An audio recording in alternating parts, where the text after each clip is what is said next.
What up, people? Happy Saturday night or Sunday night if you're on the other side of the freaking world upside down. We are here. Ooh, I did mean I should turn this off. That's a lot better. A lot better. How's it going, everyone? Dang, all the people are in here.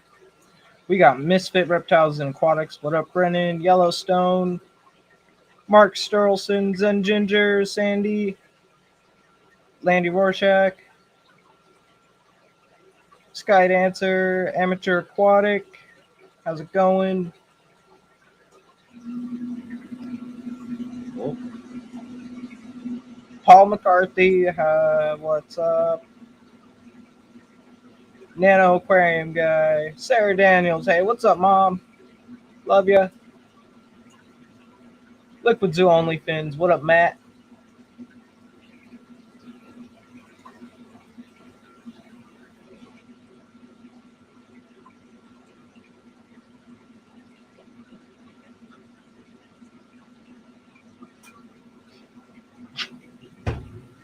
All right.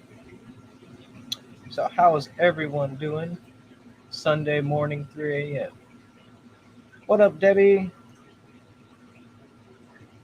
We're just coming in from the Hippie Squared stream with Sherry and John. That was a good stream. Foxy's Fishes, Roxanne, what's going on?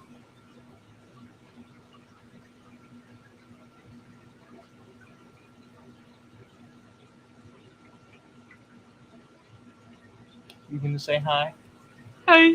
We got Kat with us tonight. Now I'm just hearing their thoughts. Schizophrenia. No.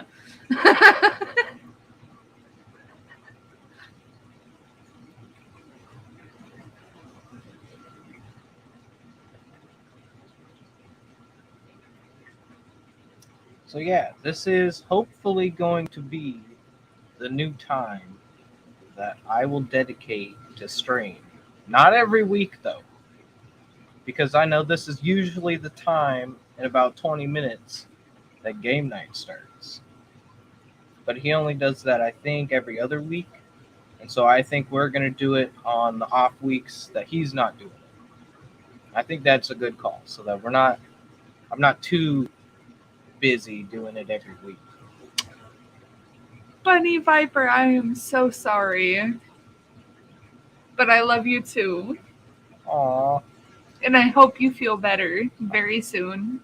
I hope you feel better, Ivy.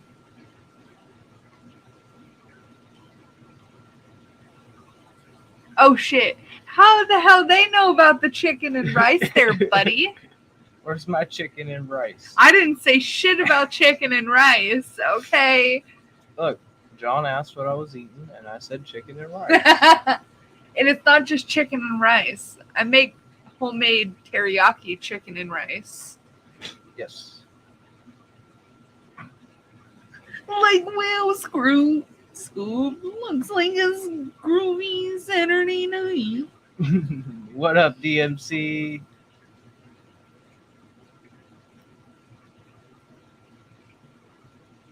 Aqua Garden Zen. Again, where's mine, Ella? Where's mine? Look, I can send you the leftovers in a priority flat rate box. I mean, shit. I'll overnight it. I've eaten that shit like fucking 4 days after I made it, and it still tastes damn good. Just gotta know how to heat that shit up. He's got to figure out a place for a 10-gallon. That's the beauty of 10 gallons. They can go pretty much anywhere. I've put them on desks. I've put them on the floor. Yeah. I got one on a dresser. Yep. Yeah. One on a dresser. Al Wet Socks. I don't know if I said hi. What up?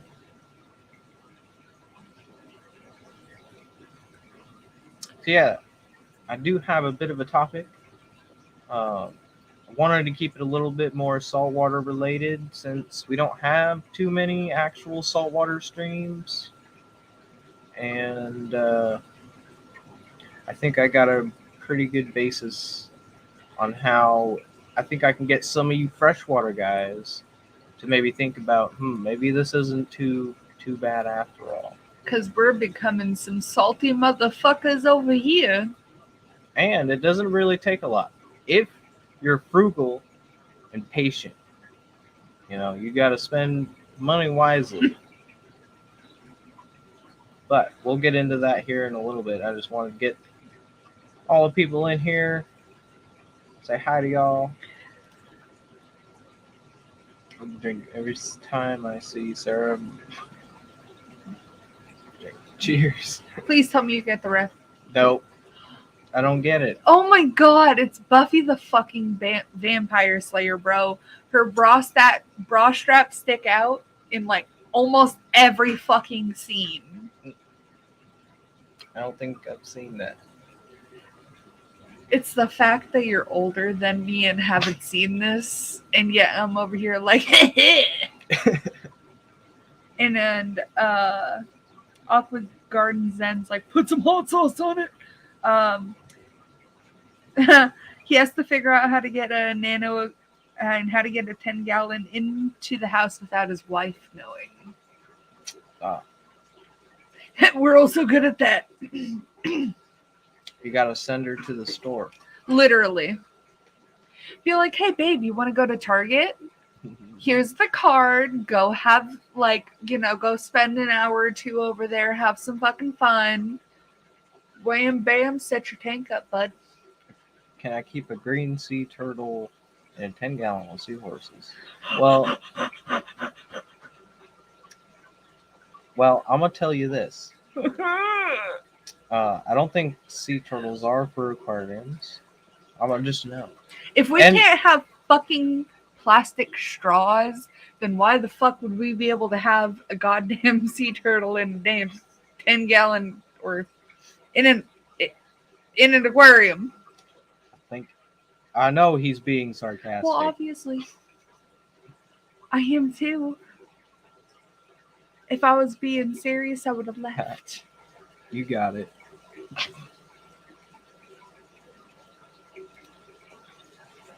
All things fish. What up, Mike? Yeah, let's get salty. Wait a second. Can I do a salty 10-gallon? Yes, you can do an Aquarium standard Petco tank 10-gallon tank. I got one upstairs, and I will talk to you guys about how I set mine up, and hopefully that can get you guys rolling in the right direction. New local Austin. New local Austin. What's going on? Sea turtles. Sea turtles and plastic straws, man. It's like, I don't know. I don't know what the sea turtles did to the plastic straws, but no, I know. I know, but you would be dumb enough not to.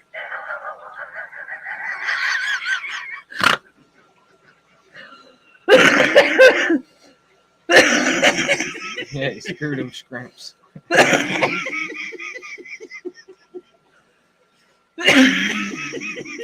3G, what's going on, Greg?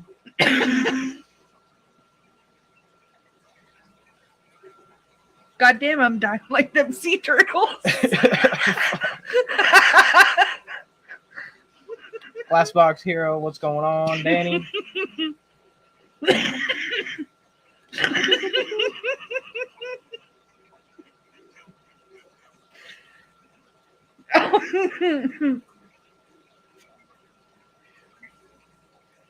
I love you too, Foxy.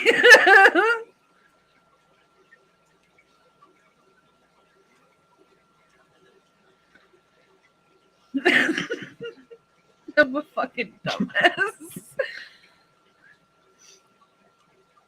You're not a dumbass, you're just funny. Same difference. Just gotta know how to use it.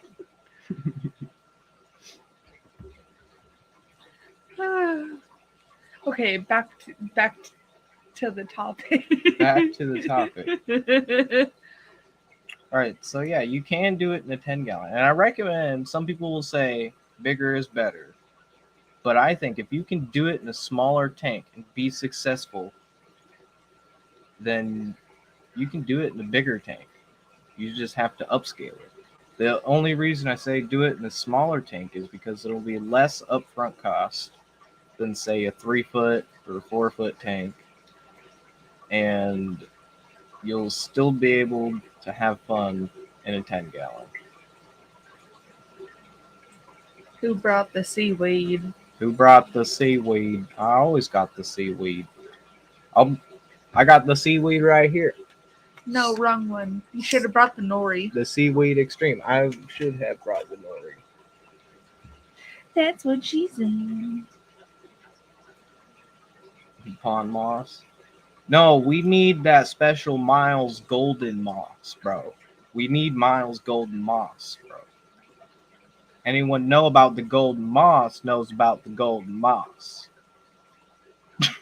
Anybody that knows about the golden moss knows about the golden moss. Golden moss.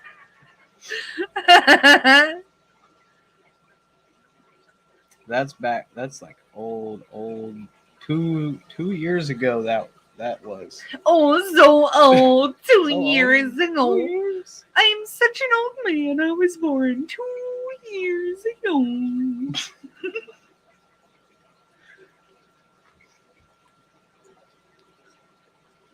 Oh yeah, Miles got the hookup. He's solid gold.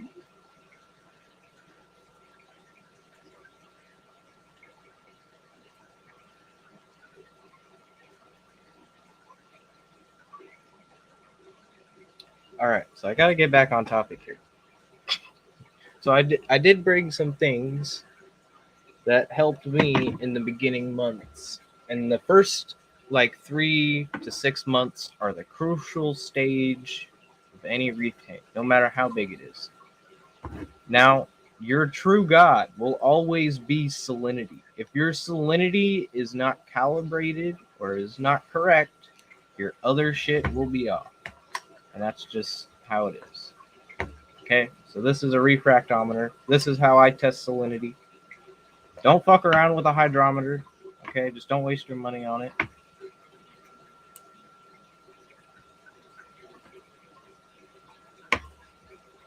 And try to get a good one that's already been calibrated for seawater and tropical temperatures. That'll be the most accurate.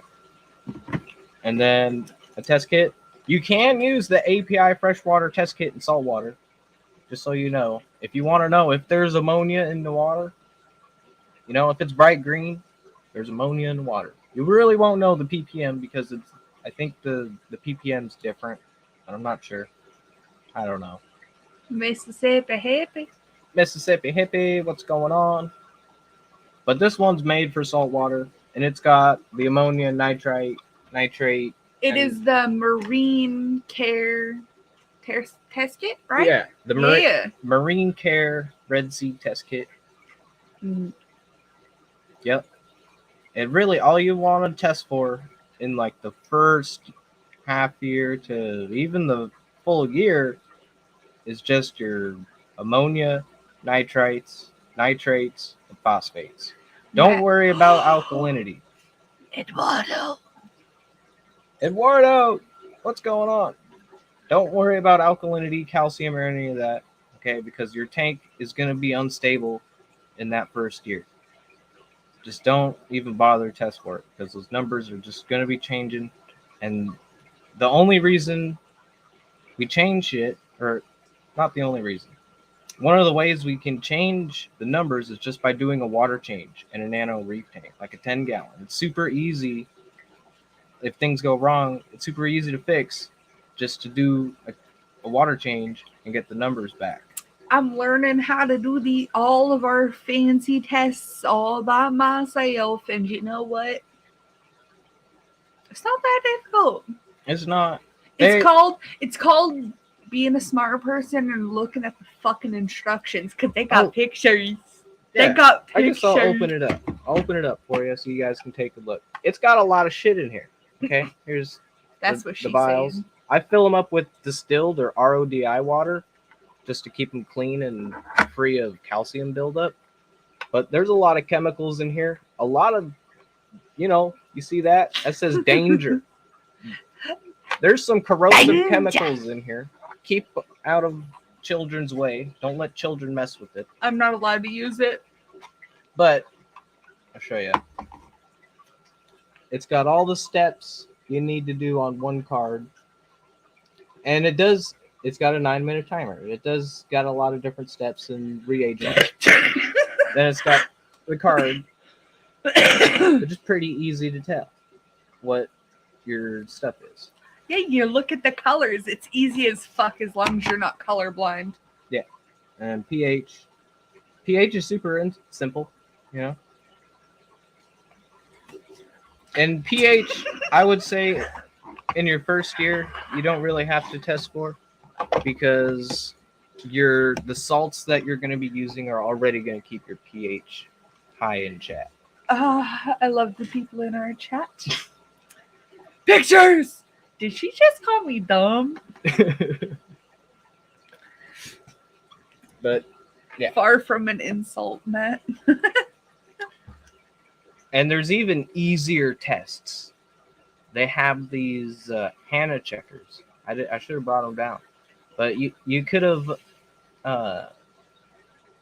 they're just reagents. They in a look vial. like little weird eggs, okay?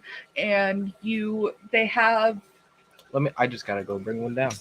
Gotta go bring one down and show you. He's making me move. God damn, slamming that door. Damn. Hello, everybody. I am in charge of making sure that the stream keeps running, so yellow.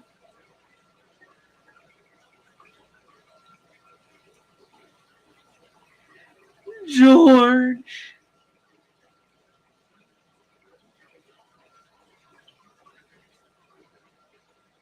George RV3.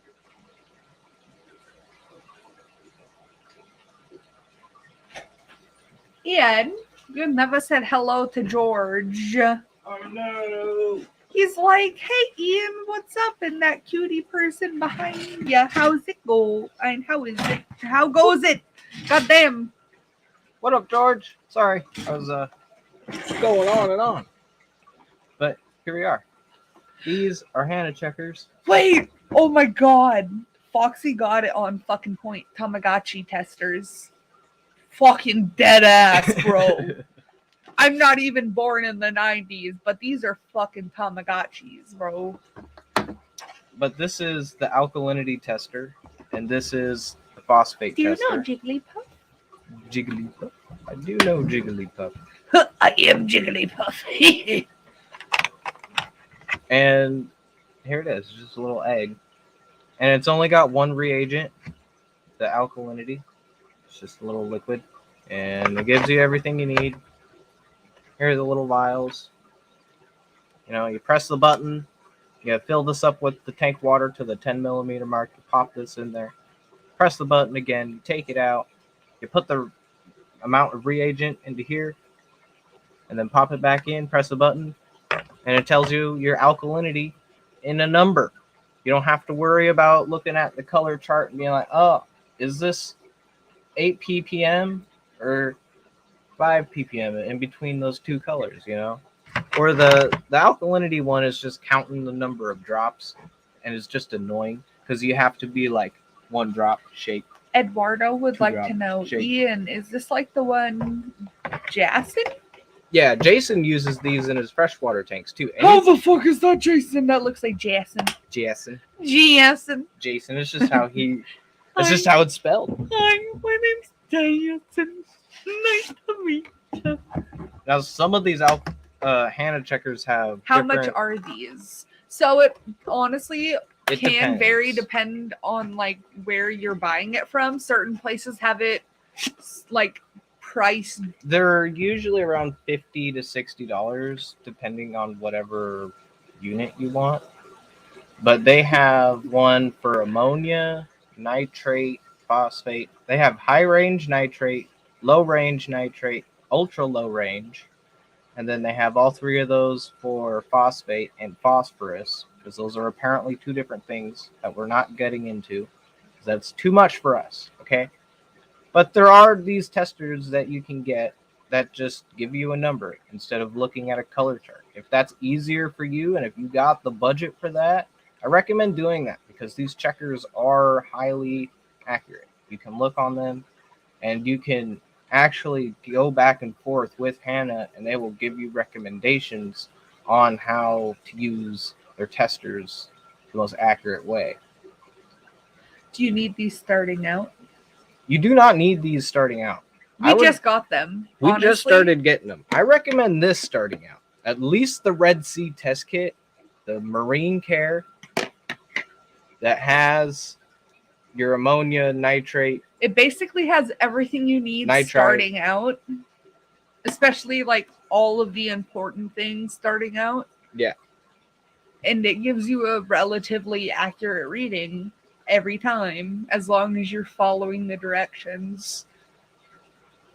Will it focus? Oh, see? You see what you did there, bud? Yeah. We're out of focus now.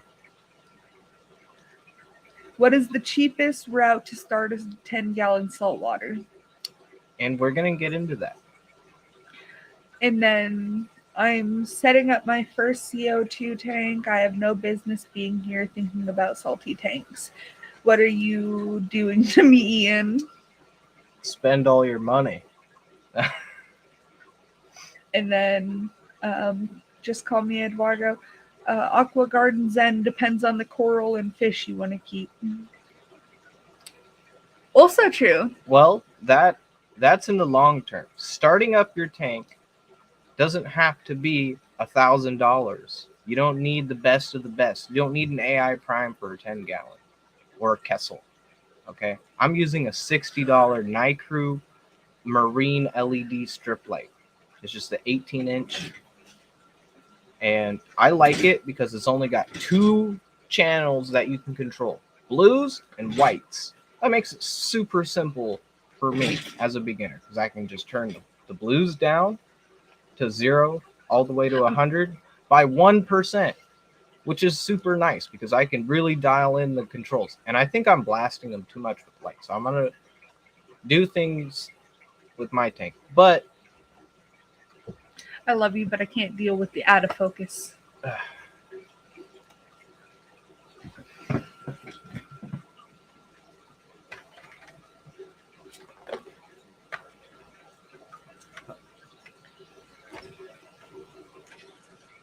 Foxy's like, I'm not ready for salt. I'm here for the one-liners.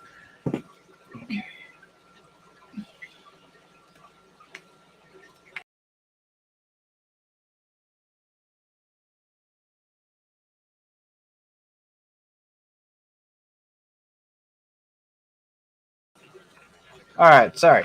That should be better now. Focused. Cool.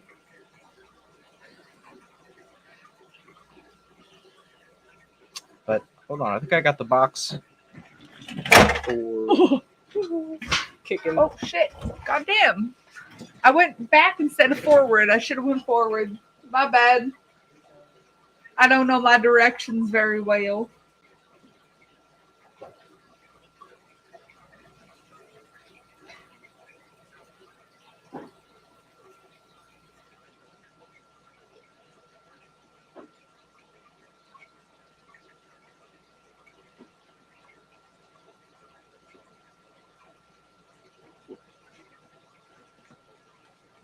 All right.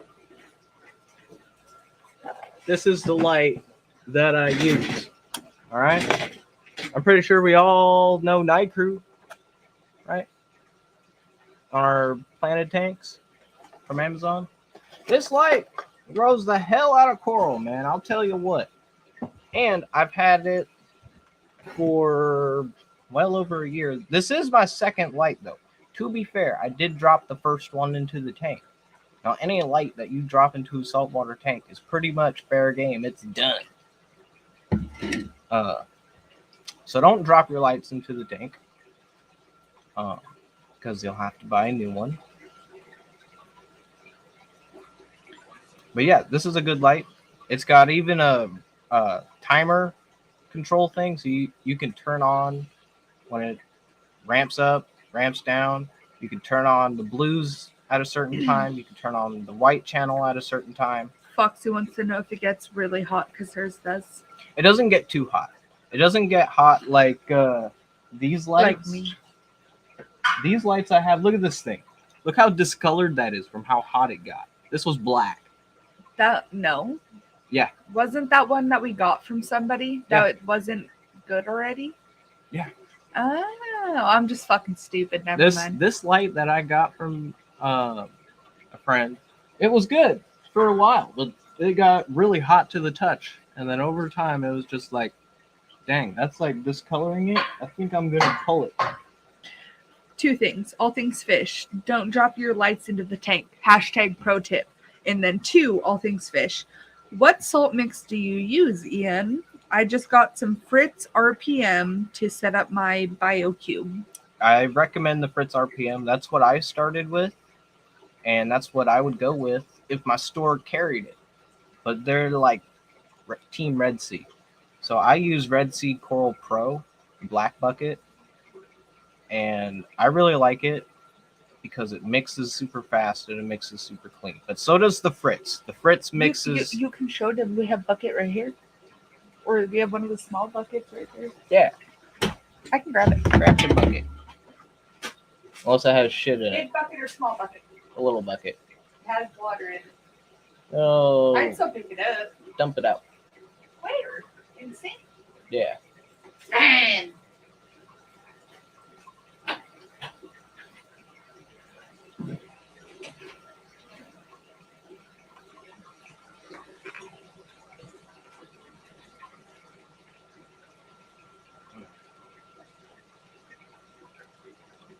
But yeah, I use the Red Sea Coral Pro. And I do recommend that once you start using a salt and you have coral, don't change it. But if you don't have coral and you want to change salt to something that's mixing a little cleaner, like this, or mixes faster, or has way higher magnesium and calcium and alkalinity. This mixes at 11, right? 11 kH, 450 calcium, and 1350 magnesium. I usually keep my tanks pretty high, even though I only have a couple of LPS corals. Misfit says, Fritz is great. The Red Sea is too. I use the Fritz a lot more personally. Sort out. Yeah, my nitrates are still bottoming out, no matter how much food I pump in there. So I just bought Brightwell Neo Nitro and Neo Phos, and I'm going to start dosing that tomorrow. I'm going to test my nitrates again and phosphates again. And I bet you they're still going to be 0-0 when before I dose it. So I'll see what happens. And then I'll dose it, test 2 hours later, and then I'm going to test 24 hours later and see if it gets reduced or not.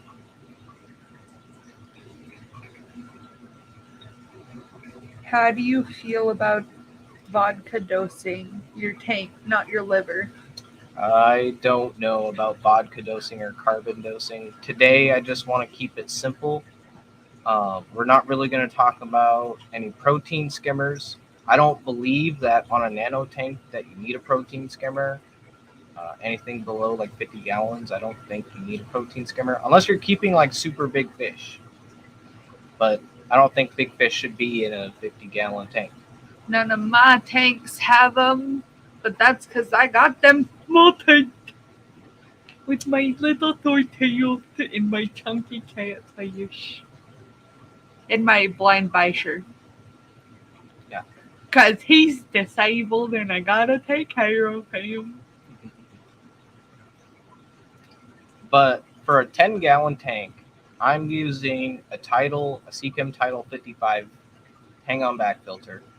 And all I'm using is polypad at the bottom and 2 bags of Seachem Matrix and then polypad at the top. Working good so far. And that thing's been running for almost 20 months. And that filter hasn't failed me. I think I've cleaned the impeller once since I've had it. And yeah, it's a really sturdy filter. Always starts up if there's like a power blip or anything.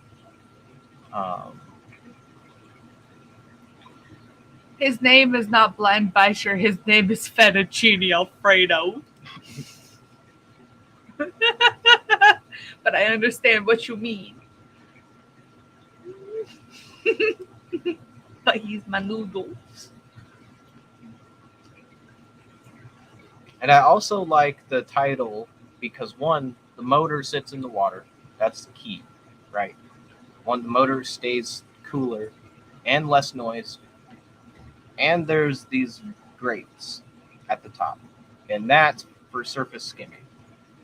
And that's really good for saltwater tanks. You don't want a whole lot of oil film or slick at the top because that can hinder oxygen exchange. And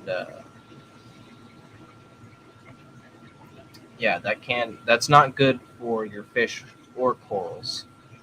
You got to remember, these fish come from highly oxygenated oceans that have waves crashing into them all the time, creating this oxygen and this gas exchange. But they have a shit ton of plastic. At least in our tank, we don't. All things fish. 20 months. I remember you first setting that up. I need to get my ass in gear and get going. Yep. Cichlids 23. Kirk, what's up, man? I don't know 90% of people's names. He was at the last Fishtoberfest with Candy. You don't remember? Ian acts like I remember anything from last year. I have brain damage. I do like the Tidal over the Aqua Clears. I just don't run many HOPs, so no need to buy more. Yeah. Same. But they're a great little filter just to start a little 10-gallon reef tank. And then also because flow in a reef aquarium is key. You don't want detritus settling on corals. And you want to make sure your corals are getting the right gas exchange and oxygen exchange for their metabolic rate. Because corals absorb nutrients and absorb trace elements from the water. And they need to be able to capture that throughout the water. So I think flow is key, and you need good flow throughout the aquarium. So like a hang-on back plus a power head, like I'm going to get into, whether it's a less expensive one like the J-Bows or the Higers. Higer is coming out with these little nano ones that look really nice and simple to use. I just haven't tried them. They're like $70, which is a steal for a little DC pump that does 1,600 gallons per hour, something like that. We got Elizabeth, Florida Fish Rescue. Elizabeth, Florida Fish Rescue. Sergey, what's going on? I cannot pronounce your name, and I do not want to be rude and pronounce it wrong. 28-gallon BioCube Max Jet, 1,200 return pump.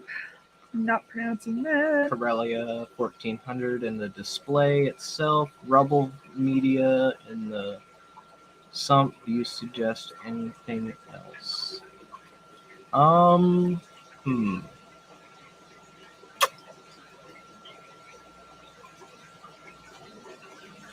I think that's good.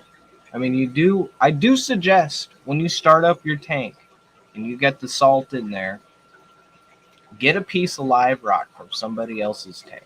Something that's been established in their sump with no photosynthetics. That is the key. You do not want photosynthetics on it. But if there's photosynthetics on it, that's okay. You just might have to deal with aptasia and other shit. But that's all right. That's when you get That's part yourself of- some cleaner shrimp, bud. That is part of dealing with a reef tank. You're going to deal with aptasia. You're going to deal with weird looking worms and bugs and stuff you don't really know about. Weird looking bubble algae. Bubble algae, but it's all part of the tank. And there's all things that kind of clean up after themselves. And in a reef, there's a cleanup crew for anything. There's cleanup crew for the coral that are munching them, keeping them trimmed down. There's cleanup crew for the algae to make sure that's going. And the algae is also feeding copepods, and so there's pretty much a cleanup crew for anything. And I do recommend starting out with like a hermit crab, snails, shrimp. Definitely get you some peppermint shrimp before you start getting corals. Don't do what I did and get them 18 months down the line after you have an aptasia problem. Yeah, I learned that the hard way. So get your peppermint shrimp in before you get coral so they can keep on top of it. We got a mountain greenery up in here. Mountain greenery. Using a ragonate substrate, dry rock, plan on getting a small piece of live rock from a friend with some clean rock to seed everything. Yep. And over time, as you bring in corals and stuff, they'll bring in other good things and maybe some bad things, but that's why we also dip. Diana Cairns Aquatics. Wow, you just gonna dismiss Danny? I'm Danny sorry, Kim? I Fuck. was reading. I'm kidding. God damn. What up, Kenny? He was. How long should I let it run /cycle before I add a cleanup crew? Honestly, I waited like a week. I did have liquid ammonia, and I got that over there, but I'm pretty sure y'all know what liquid ammonia is. I dropped that in there, and I tested, and I watched the ammonia go up, and then I kept testing, and I watched it go down, and then the nitrites went up, and then I watched that go down, and then the nitrates went up. Okay, and that's when I was like, cool, I'm adding a freaking hermit crab. I just added one hermit crab, okay? And I fed him some flake. And I just let him do that for, 3 weeks? Something like that. I think it was like 3 weeks. I just let the hermit crab do his thing. And then that's when I got a Kenya tree and some... that's when we got lemon and candy. Yeah. So after about the 4-week mark, I got lemon and candy. No, we didn't have candy. We got lemon, and No, we got had them both at the same time.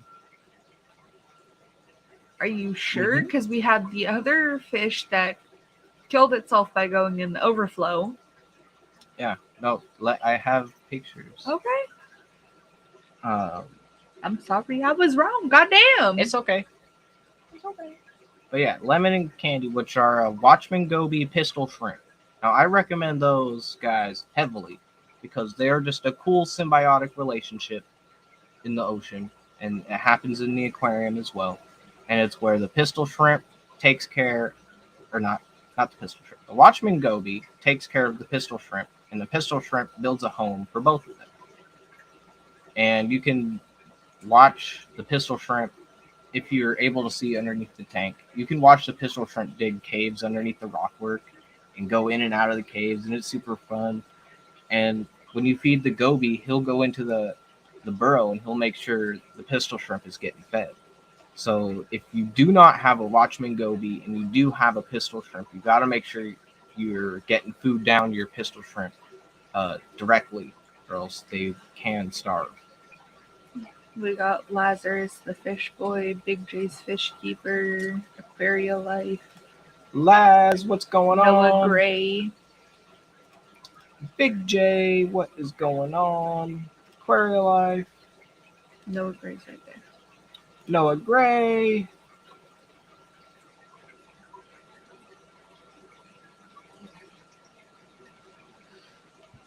Now for substrate, I used the Carib Sea Raga Live sand, and it's pretty much just already sand inoculated with bacteria from the ocean in a bag. And I like a thick substrate. Now it doesn't have to be super thick, but some people do like a 1/4 inch to 1/2 inch thick substrate saltwater. I do at least an inch to inch and a half because I do like burrowing creatures in saltwater, and they do like to have a pretty good depth to burrow in. Like if you want jawfish, jawfish love to burrow.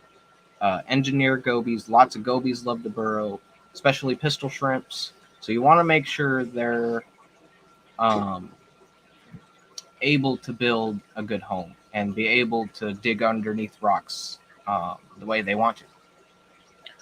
ABC Aquatic Biotope Creation. ABC, Kenny, what is going on? Doing lurker stuff.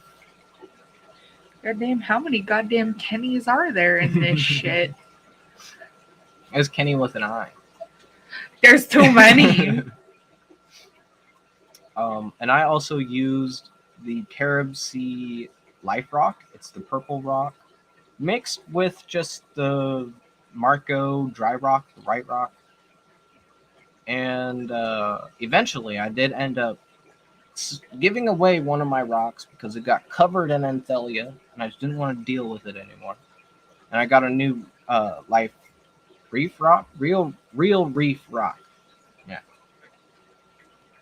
I don't want to ask how many Dannys there are. That's why I don't use my real name. I don't need to know how many of myself are out there. Got a Fuck. saltwater tank, picking up bits of information from the saltwater being so bad after all. Just the coral side gets super expensive. And yes, there are super expensive corals. But you, Lazarus Fish Boy, being in the Australian market, you have access to so many cool Australian corals that are limited to us in the country and are very expensive. You can go pick up acrofrags for like a quarter of, not acrofrags, acro colonies for a quarter of the price we're selling 1-inch frags for. Okay? Now let's just, I don't want to get into the whole side of that. For But- getting my saltwater tank moving, would you recommend Fritz Turbo Start or Dose Ammonia and Ride-It-Out? I would definitely recommend Fritz Turbo Start or the Brightwell Microbacter 7 is good.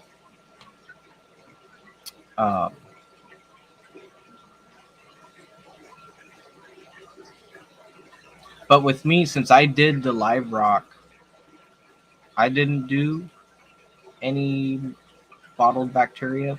I just dosed ammonia and watched it rise, fall, and made sure that was going properly before I added any live rock. And I never had any weird deaths that made me think like, oh shit, my water's all fucked up. And I made sure in your new aquarium, you want to test it like a mofo in your first week every day.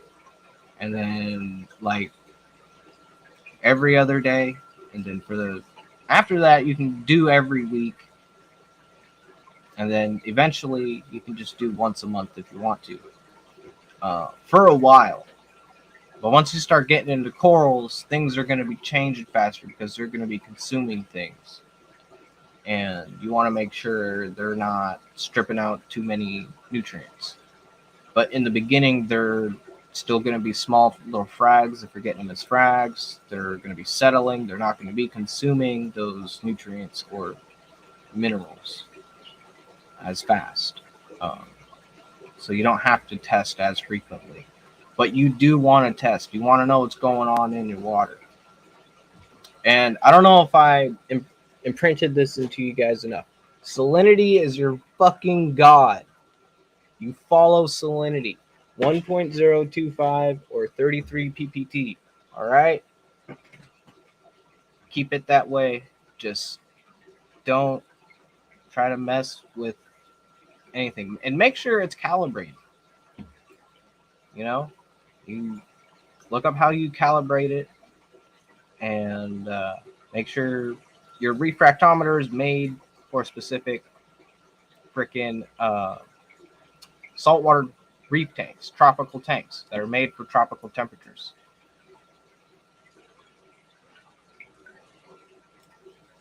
Are you a 1.0626 guy? Well, if it sits at 1.026, that's fine. Don't worry about it being too high or too low. If it is around 1.025, you're fine. Okay. But just in general, keep it around 1.025. If it's 2.4, 2.6, that's fine. If it's 2.7, I recommend adding a little bit of RODI into your tank. And I'm going to get into this next subject, top off. If you do not invest in an automatic top off at the start, you're going to be topping off manually every day. Or you're going to watch it go down by the end of the week, and you're going to be adding like a gallon of water in there.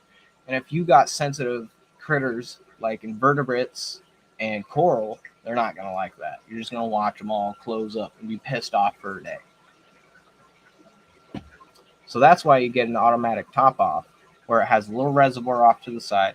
It's got a little sensor right at the top of the water, and it's only got like a half a centimeter of movement that it can do, and a photo sensor or float. That is a big debate, but I recommend one that has as multiple backup safety things built into it for your budget. So look that your ATO has a 5-second kill switch if it gets stuck on. Look that if it has, two sensors, one that's actual a float that moves up and down, and one that's just electric sensor that senses the water.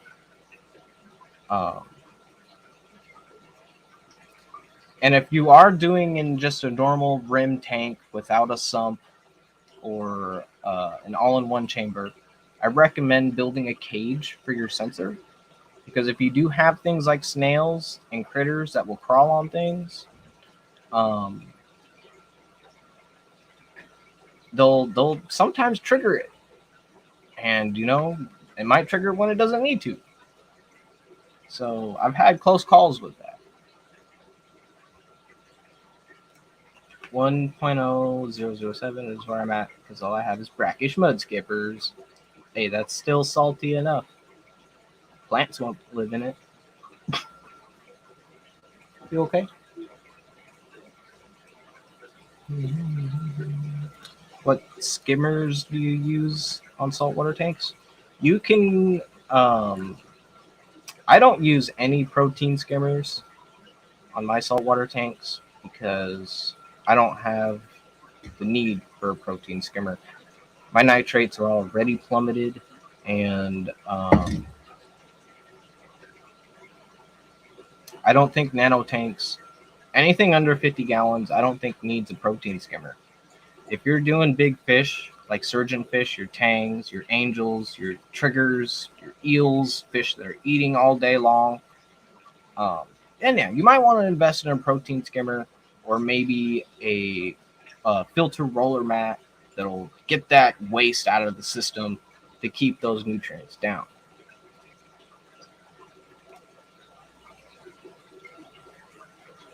Purple helix to boost coralline algae growth. No, don't waste your money. When you get coral and bring coral in, it will come with coralline, and it'll just happen over time. And in a new tank, with things being so unstable, it's really not gonna want to grow anyway, because coralline is like coral, and it wants stability. It wants to be at that higher pH, that higher alkalinity, because it's a calcium-based algae. And And you'll notice that once you start getting your alkalinity, your calcium, your magnesium stable, your pH is high, you'll notice coralline start to growing more on your glass and on your filter overflows, your wave makers.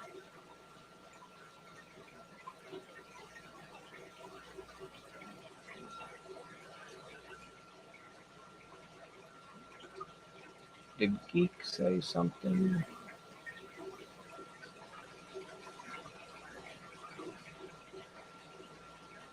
No. Great.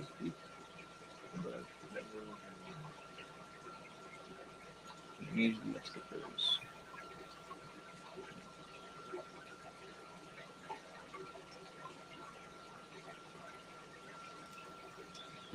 Just got a. Oh, nice. Best / favorite test for alk, mag, and calcium. Are Hannah checkers worth the money? I think Hannah checkers are totally worth the money. I've been using them. I've tested all the time now since I've gotten them.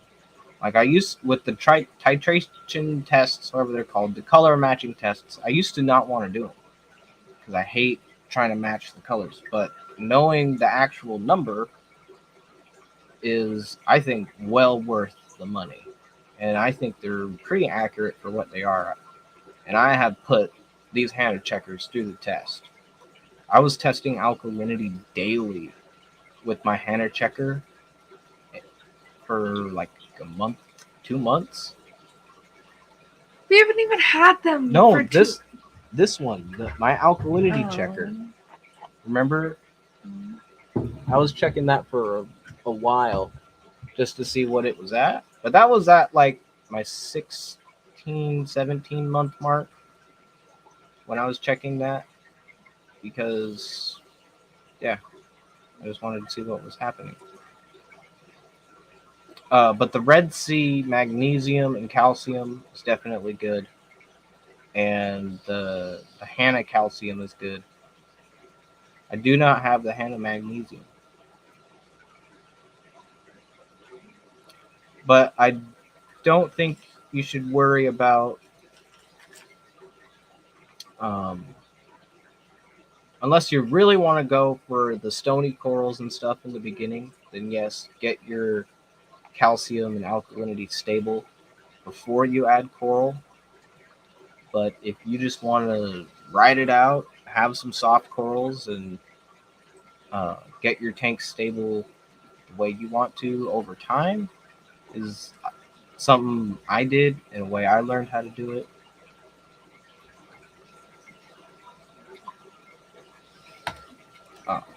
Thinking of doing an aquascape anytime soon. Yeah, we do have a couple aquascapes that we got to redo, right? They're 10 gallon. Okay.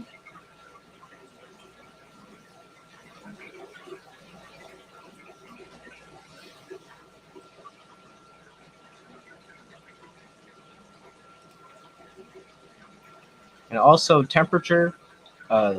Most reef tanks are tropical. I keep mine at 79 just because I want my fish to have a little bit of a higher metabolism so I can feed them more because my nitrates are plummeting. So, but I would keep them around 77, 78 degrees.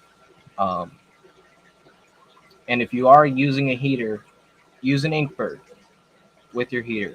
Trust me, just do it. This is salt water. This shit ruins electronics, and heaters are the number one way to fry your tank. So just have a little backup with the $35, $40 controller for temperature.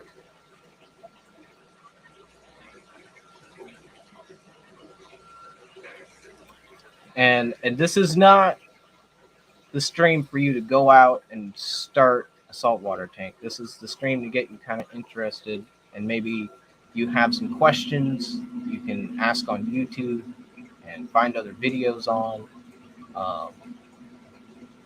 Questions you can ask on forums. There's still really good forums out there, and you can just Google a question, and there's probably a whole forum thread thing on Reef to Reef or Reef Central where you can find the answer you're looking for. And those are two forums that I use. That's not like Facebook, right? These are actual Google things.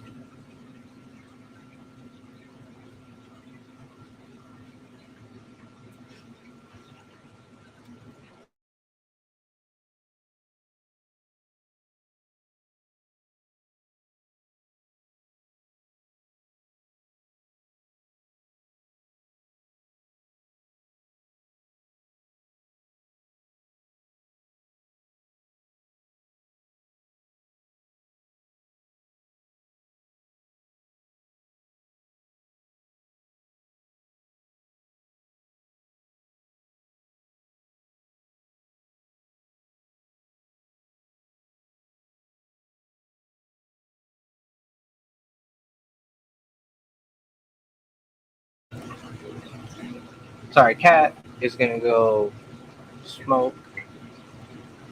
I think I might take a smoke break too. I just threw out a ton of information at y'all, and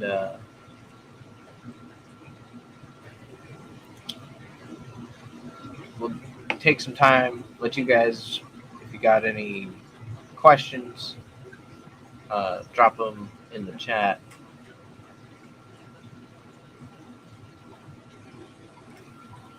What up, Craig? Laz, have a good evening.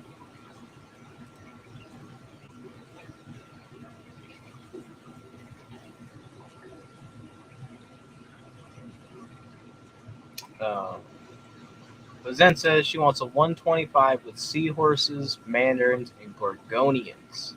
So it's not a nano, nor a cheap dream either. What would you suggest doing first? Just the tank, the corals, and copepods? LOL. Yeah, I would suggest getting tank and the light that you want. But here's the cool thing. You're not, well, seahorses, they don't want a whole lot of light. And with the things you want to keep, they don't need a whole ton of light. And a lot of these gorgonians are non-photosynthetic anyway, which you should look into, which gorgonians you do want to keep, and make sure they are the photosynthetic ones. Because the pretty bright orange, bright purple ones are the non-photosynthetic ones. And those guys need to be fed all day long because they're not feeding off photosynthesis, they're feeding off microscopic prey in the water. And most corals do that. But 70% of the corals that do take photosynthetic energy,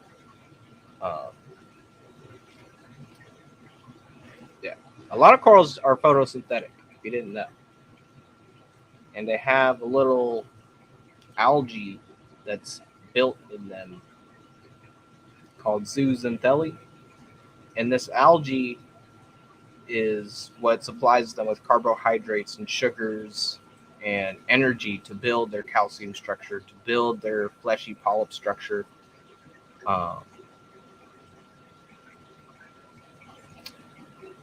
And so that's why it's something to look into.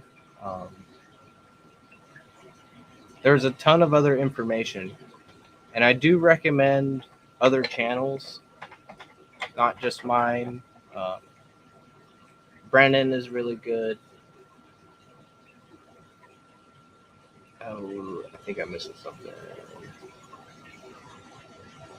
Sounds too complicated and expensive. No. Just, you need a light.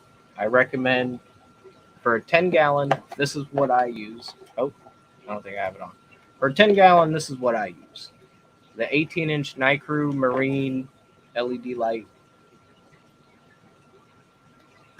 And I use a Seachem Tidal 55 with a 50-watt heater hooked up to an Inkbird, and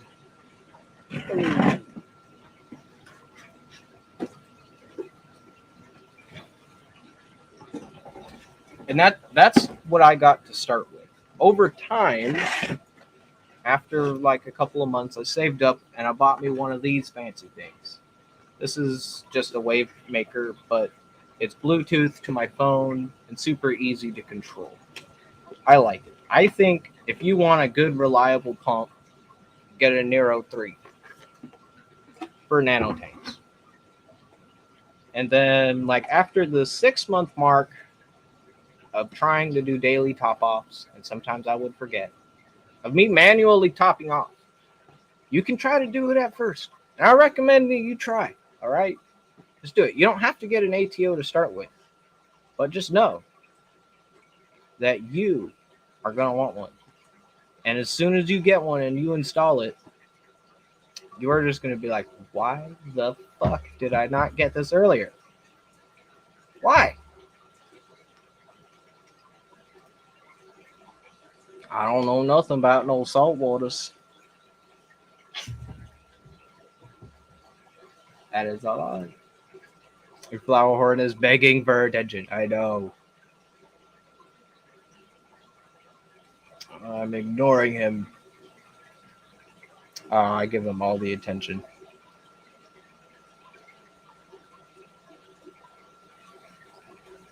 He is a funny little dude, man. Oh, come here.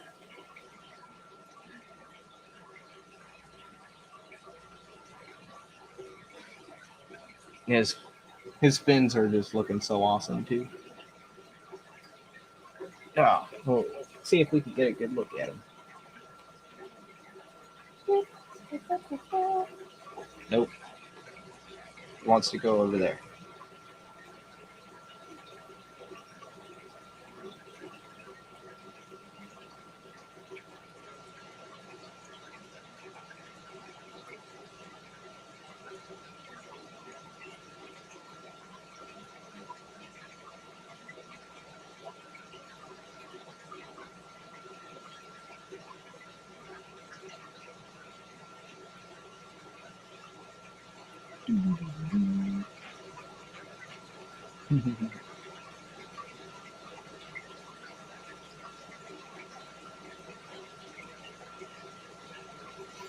He's a cool fish. And yeah, that pretty much just to get started. I recommend your heater, a hang-on back filter. Definitely get the Seachem title. Get a salinity tester. Get your ammonia, nitrite, so that you can make sure your fish are safe and your animals are safe. And it's pretty much just a freshwater aquarium, you know? We have a light, we have a hang-on back, we check ammonia, nitrate. The only extra thing is salinity. That's the only thing that's different. That's it. And if down the road you add a little bit more and you add your auto top off, you add your wave maker, add a piece of live rock, you add a macro algae, add a crab, maybe a little coral. And if the coral dies, figure out why it died. Test. You know, if you got ammonia in there, oh shit, that's why it died. You know, maybe just hold off a little bit. Maybe you're going a little too fast. You definitely can move too fast in a saltwater tank, so I recommend taking it slow. You know, test.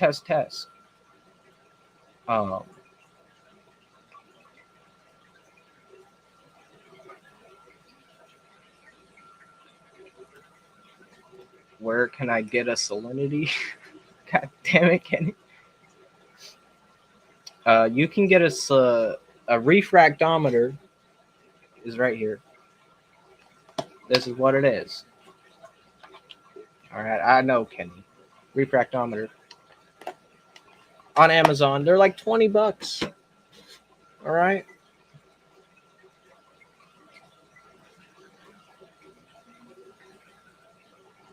You can get a really nice one. They're more expensive. You can get one of those digital ones.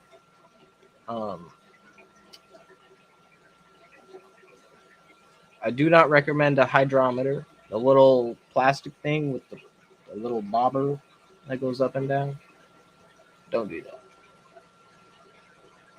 And then source water is also a big thing that I've seen not people take account and be like, I wonder what's going on.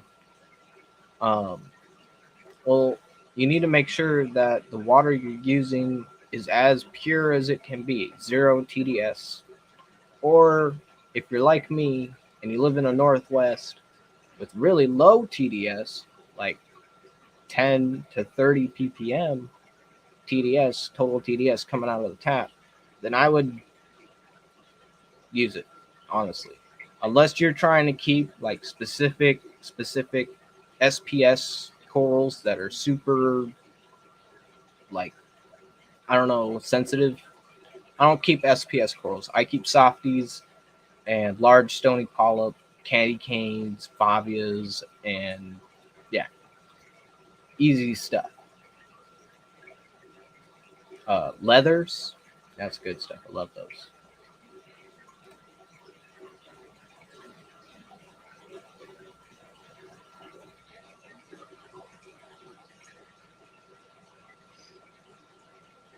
Looks different in person, but how's the flower orange colors coming in, and how big is he now? The other one that kept from the batch is gorgeous.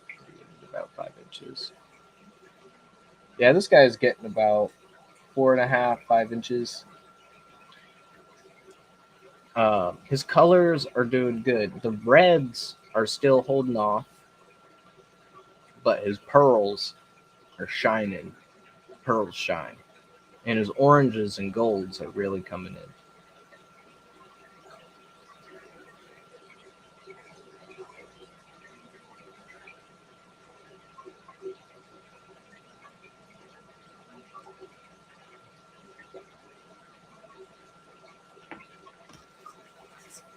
And yeah, if you need to, you can buy an RODI unit. It might be a lot up front, like 200 something bucks, but once you do it, the only thing you're paying for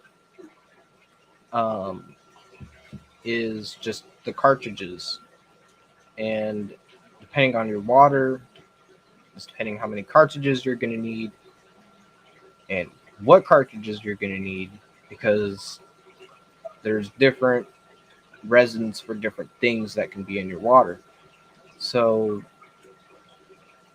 it's good to research what's in your water, research what resins you need to use, how many filter canisters you might need at 5 or 6 stage. Maybe you can get away with a 4 stage because you have low TDS.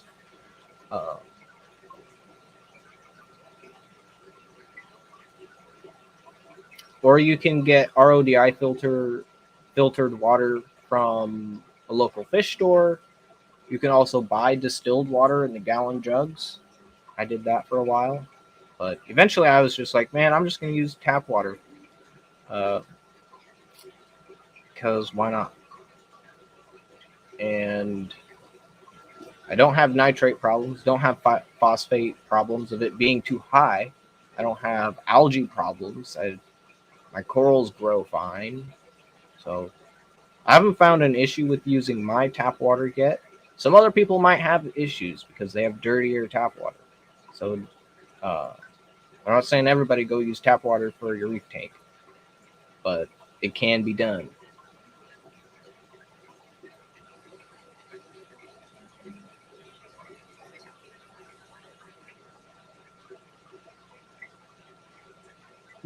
Leather and candy canes. It sounds like my OnlyFans videos.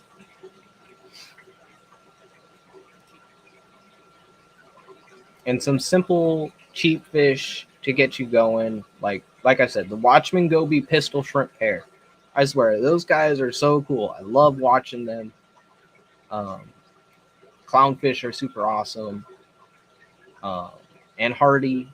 The Watchman Goby is hardy. He was the first fish I got, and I still got him to this day. So really good on that. Firefish are really cool. They're jumpy.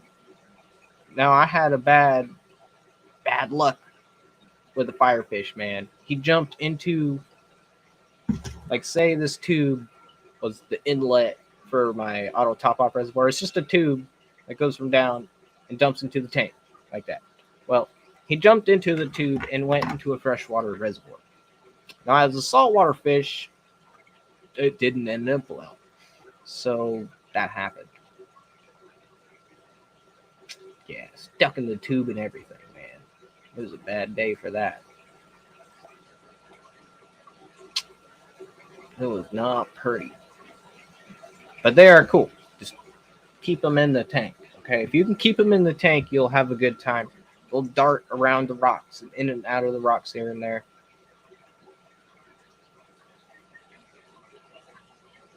What is going on, Shelby?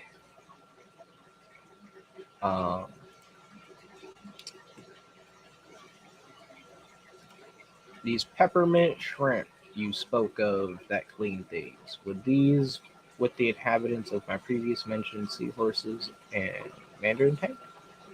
The peppermint shrimp? Yes.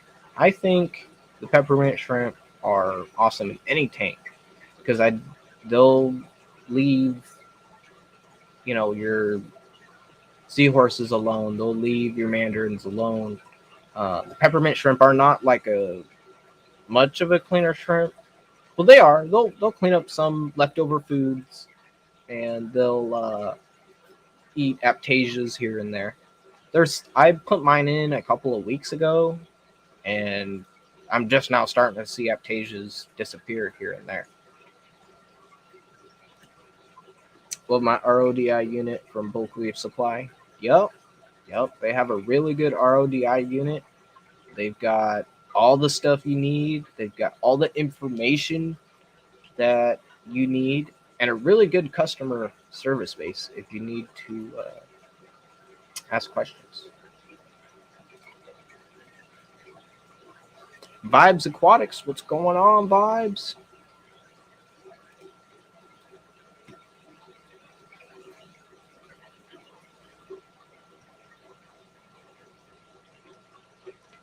And if you only want to keep it simple with easy, cool looking corals that aren't high maintenance,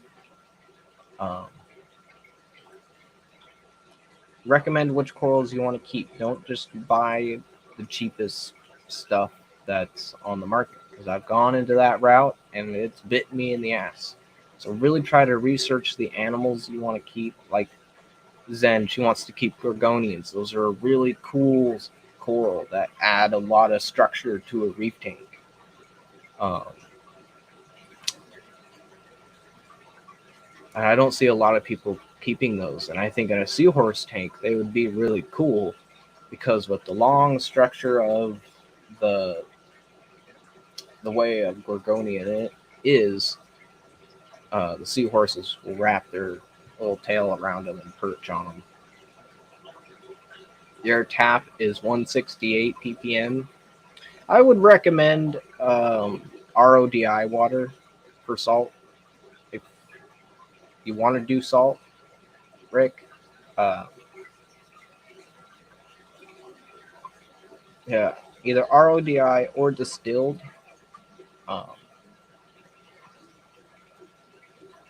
Because you just really don't know what that is, and that could contribute to a really bad algae bloom that you don't want.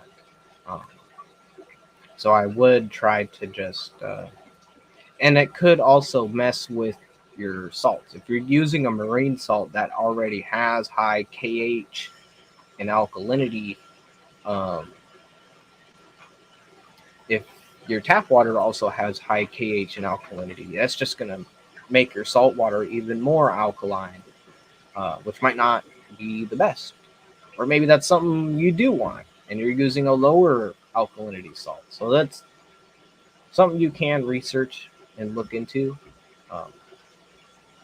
I will tell you guys this. Before I ever put water in a saltwater tank, I researched the heck out of it for a long time, because it intimidated the hell out of me. I thought you needed this big grand system with this protein skimmer and this and that. You don't. You can do it in a 10-gallon tank. You can do it simple with a hang-on back, simple light, simple corals. Just test your water and research. I think that's going to be it. We did this for an hour. I think that will be good. Is there anyone else streaming? I don't know. But it is getting late. You know, I'm just getting up, but I got to do water changes. You know, this guy, he's got to get his water change. Don't ya? Yeah. He likes his water change. You could do jugs at the store. And also, Aqua Gardens, then, if you're still in the same area, look at the local reef stores in your area. Ask them questions on some stuff. Now, if they start flooding you with, you need this, you need that, just tunnel vision. Tell them you want RODI water. Okay? Tunnel vision. All right? Tunnel vision. Sometimes I got to do that in a reef shop. Because, you know, I've only been doing this a few years, and I might not know everything, but some of these shops do just want to sell you stuff. So look out for that, especially these reef stores. They might be hurting, and they might be really needing to sell some stuff, but don't overcomplicate things. Keep it simple, and ask questions. Find other people in the reefing community. Find other reefing streamers. I don't know if you know this, but there are other streamers in the reefing community. There's not as many as us freshwater guys, but there's a few good ones out there. A couple of good ones I'll shout out, I guess. Melev's Reef. He's a really cool one. He's been around forever. Reef Dudes is a good one. Bulk Reef Supply. Reef Dork and Prestige Reef Dork do a collab stream. That's a really funny one. So spread around, you know, do your research, have fun with it, most of all. But I think that's it. I'm out of here. Thank you all for showing up.